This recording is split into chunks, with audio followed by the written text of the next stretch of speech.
Here at FYI Finance, we only care about one thing, and that's making learning finance easy. In today's video, we're going to talk about bonds. Let's dive into it, guys.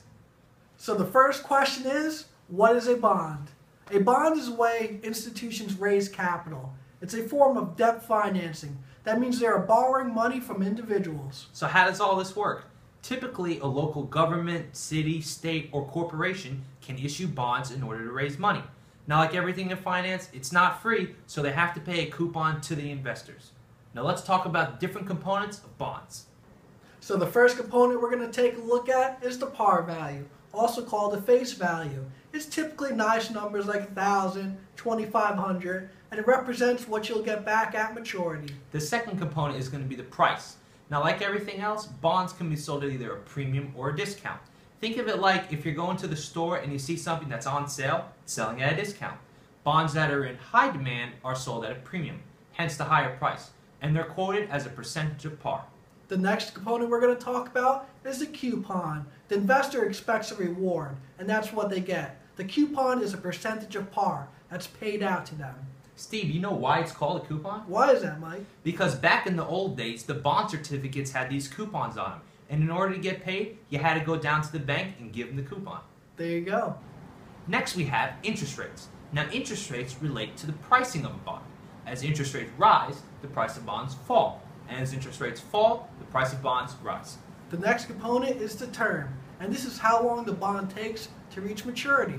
It's often in years, like 5 years, 10 years. The last component we're going to talk about is compounding. Now, this is going to be how many times you receive that coupon. Remember, it can be annually, quarterly, monthly, etc.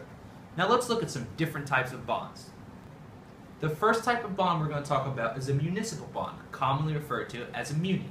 Now these are issued by local cities and governments and typically have lower risk. One great thing about these is that they're exempt from federal taxes. The next type of bond we're going to talk about is corporate bonds.